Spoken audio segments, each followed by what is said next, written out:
Good afternoon, everyone. Welcome to Nova 401k Associates webinar on reviewing and signing your Form 5500 electronically. We have added the slides as a handout that you can download for future reference. To download, please click the handout drop-down on your GoToWebinar panel and save the file to your local device. Today's presentation will be presented by Account Manager Amanda Vera, and if you have any questions, please type them in the questions box and we will answer them at the end of the presentation. Amanda, we're ready when you are. Thanks, Jasmine. We're going to start off with a little disclaimer. The information in this presentation is general in nature and not intended to be a substitute for legal or tax advice. Please consult a qualified professional such as an attorney or accountant if you need legal or tax advice. Now we're going to go over our agenda. We're going to go over a basic review of the Form 5500, what to do if you have 5500 signing credentials but you've lost them and need to retrieve them, what to do if you're a new signer and you need to obtain electronic credentials for the first time. Once you have your electronic credentials, we're going to go over how to electronically file, and then what happens after you filed and obtaining the DOL acknowledgement. Then we'll go over some frequently asked questions. The 5500 is an annual return of an employee benefit plan. It's an informational return, and both retirement plans and welfare plans are required to have them. Both ERISA and the Internal Revenue Code do require this Form 5500. They are open to public inspection, and the Department of Labor actually administers the Employee Benefit Security Administration program, and then the information is transmitted to the IRS. So both the DOL and the IRS require this information, but you actually file with the Department of Labor, who then gives the information to the IRS. Some of the information included in the 5500 is participant counts, both at the beginning and end of the plan year, including participants who have account balances. These do also include terminated employees who still have account balances in your plan. It also talks about financial assets at the beginning and end of plan year, and then goes into some more details on the financial information. Some example is interest in the plan, contributions done. If you are a large filer, that's defined as over 100 participants, and you are required to file an audit report. Even more information is included in your return. In the compliance section of the 5500, you'll get asked if you have a fidelity bond. Fidelity bonds are required by the Department of Labor. If you have questions on fidelity bonds, please talk to your account manager. You'll also be asked about timely deposits of 401k contributions and loan repayments. Here is an example of the schedules that may be included in a filing. If you have less than 100 participants and you don't require an audit, then you don't need most of these schedules.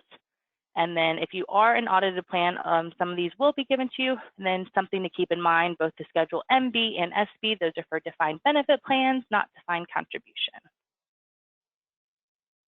5500s need to be signed and electronically filed by the last day of the 7th month following your plan year end. For example, if you're on a calendar plan year, meaning your plan year runs 1/1 to 12/31, the 5500 is due July 31st without an extension. However, you are allowed to file an extension, which grants you an additional 2.5 months, and then so your extended deadline is October 15th. If plans have not signed the 5500 by July 23rd, 2021, NOVA will automatically file an extension on your behalf for a $200 fee. In addition to the Form 5500 that is prepared by NOVA and sent to you for signature, we also prepare a Summary Annual Report, or SAR. This document basically explains what is explained in the 5500 in a summarized version that you can read. It's not the action. Instead of just looking at the formal form, you hand this to your participants. These do need to be given to all eligible participants, terminated participants with an account balance, and any beneficiaries with an account balance. There's a deadline to hand these out. For if you're on account, it's 9 months after the plan year close or 2 months after the due date for the 5500. So if you're on a calendar year plan and you don't extend your filing, then your SAR must be handed out by September 30th. If you are on a calendar plan year and you do extend your deadline, then you have until December 15th. So this is an example of the email, what you get when you receive the email from your Nova account manager that says if your 5500 is ready to be signed. You'll click on the link and you'll be taken to this 5500 secure signing page. Your plan name will be right here, and then your name as the administrator will be right here. If you don't have your user ID or PIN and you need to retrieve them, then you'll go to the Help button and select the second option. So now we'll go over what it looks like if you select that option. You'll be taken to this website from the DOL. If you've forgotten your user ID or your password or both, then you'll click each form. First, we're going to go over if you've forgotten your user ID. So you'll click the Forgot User ID button. It'll ask you to input the email address that you used to register, most likely your company email address, and then you'll click Submit. Then it'll ask you for your challenge question. This is the most common challenge question, where is your place of birth? Another option is what is your date of birth? Once you've input the answer to your challenge question and it's correct, you'll hit Submit and your user ID will be displayed. Something to keep in mind, your user ID will start with the letter A and be followed by a string of numbers. So once you've seen your user ID, please make a note of it and keep it for signing. Now that you've received your user ID and you need to retrieve your password, then you'll go back to the login screen, click Forgot Password, and this time you can search either by your user ID that you just got or your email address. Type that in this box and then click Next. Again, you'll be asked to verify your challenge question.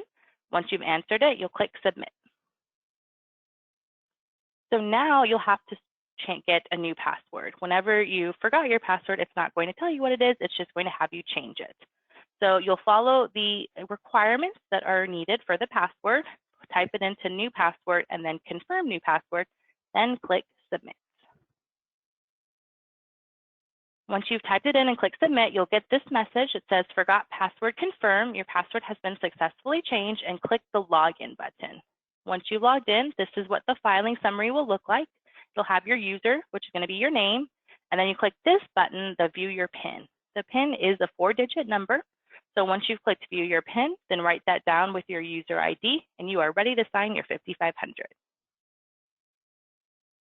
Now we're going to go over what to do if you're a new signer and you haven't obtained your user ID or PIN. Again, you'll get the same email from your Nova account manager saying your plan is ready to be filed. You'll click the link, and you'll be taken to our secure signing page. This time when you click Help, you'll click the third option, and you'll get over to a new window. This is what you see when you click the Register button. You'll, of course, click Register, which is in the middle. And then this just kind of summarizes what you want to do. This is what you do. You're going to get a user ID, a PIN, and a password. You'll hit Continue. And then the first step of 7 is a privacy statement. So you'll scroll down, read it all, check that you've read the agreement, and then click Accept Agreement. Once you've clicked Accept Agreement, you're going to get taken to this Register page. Something to keep in mind, down here where it says User Type, probably you'll be defaulted to check both Filing Author and Filing Signer. You don't have to check Filing Author because Nova does prepare the 5500 for you. You don't have to prepare this return. We get it ready for you. All you need to do is sign. So the only credential you really need is a Filing Signer. Fill out your basic information. Of course, you can use your company address or personal, whatever you prefer. Once you've filled all of that out, then you will click Next. And it's going to ask you to select your challenge question. You'll you'll pick your question and then type your answer. Then you'll click Next again. You'll get a summary page of the information you put in that has your name. Basically, it's going to be this, but it's going to be filled out with everything you selected. If it looks correct, then you'll want to click Submit. Once you've clicked Submit, you'll get this little message that says that an email notification with your DOL user ID will be sent to you.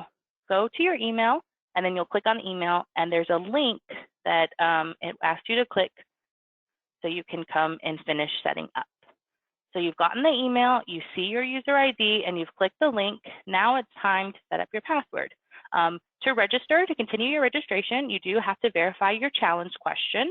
You get asked this a lot when it comes to getting your signing credentials. So that's probably why it's, not a terribly difficult question.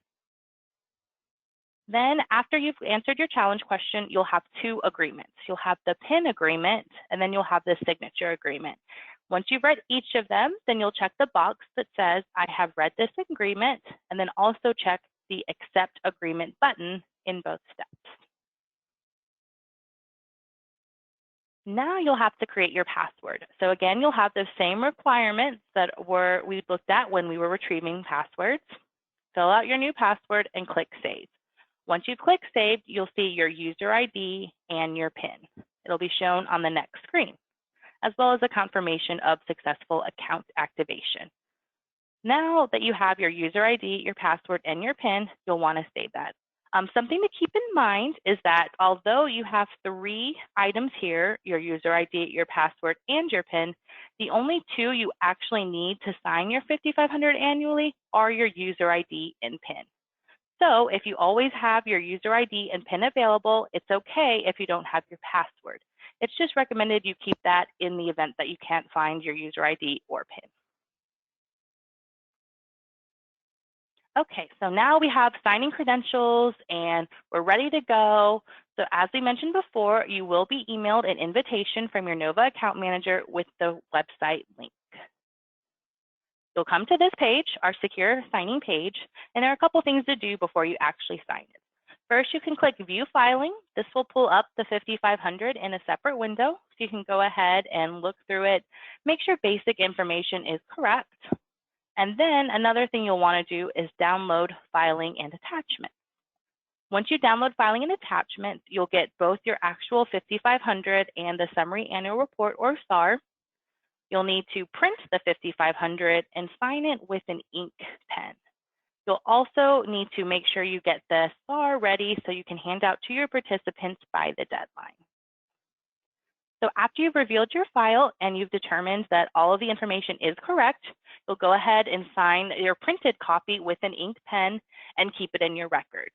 There is a requirement to have this copy for 7 years. So just file it in your file for 401k plans by year, and you'll always have it available.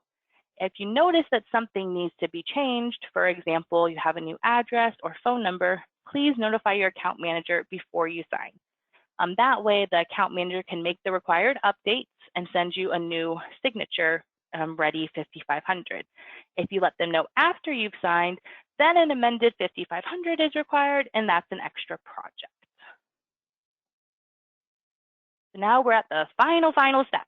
You have your credentials, you have your SAR ready to hand out, you have your ink signed 5500.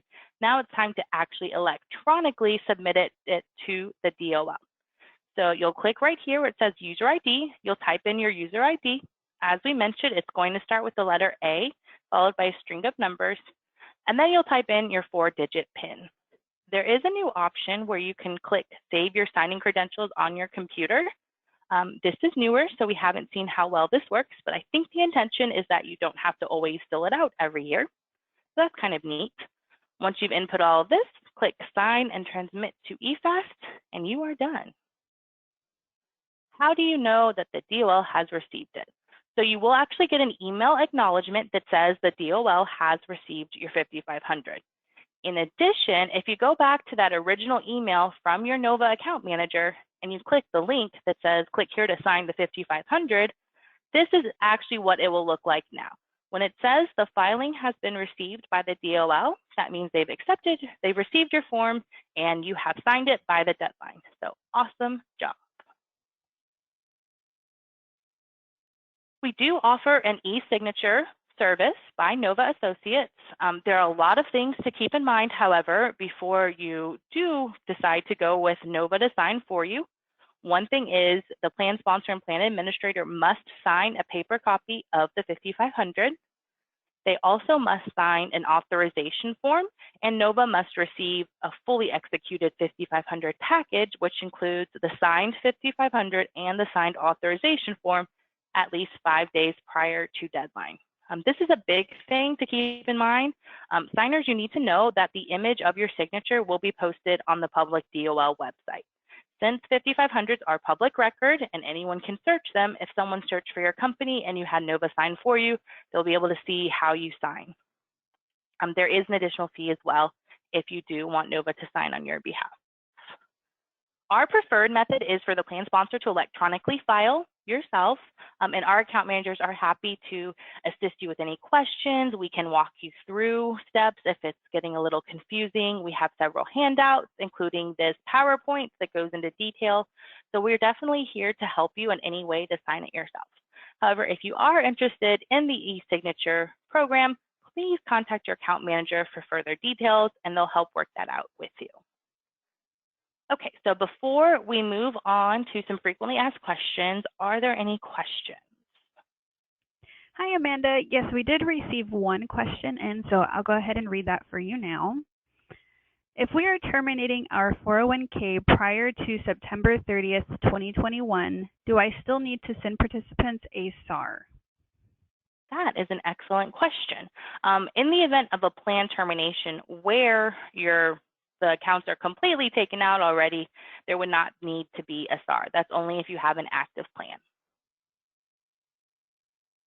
Thanks, Amanda. If anybody else has any questions, please submit those in, and then we'll get to those at the end of the presentation. Great, thanks, Jasmine. So now we're going to go over some frequently asked questions. What should those plan sponsors do when they receive the Form 5500 from Nova? When you receive the email, go ahead and click on the link, review, sign, and electronically submit by the due date. Who can sign the Form 5500? The plan administrator or the employer or plan sponsor are allowed to sign the 5500. Does electronic filing mean paperless? Not exactly. As we discussed earlier, you still are required to maintain an ink-signed hard copy of the 5500 for your records for 7 years. What should I do if I get an error message when I click on the link in Nova's email? Try a different web browser. Sometimes Internet Explorer works out better if you're not in it already. The internet options are set to allow access to this website. So if you're still having issues after you've tried a new browser, please check with your IT support to check internal settings. How do I know if my electronic filing was accepted? You'll get that system generated notice. You'll get an email that says the DOL has received your 5500. In addition, you can also go back to that initial email that your Nova account manager sent you, click on the link, and if you see that message we looked at that says the filing has been received by the DOL, then it's been accepted. If my return is accepted, can it still be subject to an audit? Yes, it can. By accepting the filing, the DOL is acknowledging that they've received it. They're not making any determination on the substance of the filing. Will my Form 5500 be posted on the DOL website? Yes, 5500s are public records, so anyone can search for a company and find past returns. Here are just a couple of links. If you want to access 2020 instructions and forms, just if you're curious, you can click on this link. Not required because we are preparing it for you, so please don't worry and think you have to prepare it for yourself. If you have any issues with the eFast2 credentials, such as you've changed your password and you still can't log on even though you know you have the right password, or if you're looking at a form and it just doesn't make sense, then you can call the eFast hotline, which is 1-866-GO-EFAST. And eFast2 is part of the DOL that issue your signing credentials. And then to access the electronic public disclosure website, click on that link. All right, are there any other questions? Yes, we did receive one more question, or a couple actually. So the first one is, can we email the SAR? I know you said it needed to be printed and handed out, but for termed employees, that doesn't seem possible. So it is preferred to physically hand a copy of the SAR. The DOL and the IRS have kind of loosened the regulations a little bit, so you probably can email. But the most accepted way to deliver is to hand deliver via like postal mail or hand it out. Okay, and then our next question. We had a company name change this year. Does our 5500 need to have the new code name or the code name for last year? So that's a really good question. Actually, it's going to have both. The main part of the 5500 will say what your current name is for the plan year. And then if you filed under a different name or a different EIN, there is actually a section on the first page of the 5500 that asks for the prior name and prior EIN. That way the DOL and IRS know that you've consistently signed your 5500 in time. Perfect. Thanks, Amanda. It looks like that's all the questions we've received. So do you have any closing comments for our audience? Just thanks again, everyone, for showing up. If you have any other questions, please reach out to your account manager. My contact information is here too. All our account managers are happy to help our clients. Thanks. Thanks, Amanda, and thanks again, everyone, for joining us today. Please note there will be a survey that will pop up right after the webinar ends for you to complete, and also a recording of this webinar will be made available on our NOVA YouTube channel by the end of next week. If you have any questions, please reach out to your account manager, and they will be happy to assist you. And for any other questions, please email us at webinars@nova401k.com. Everyone, have a great Thursday.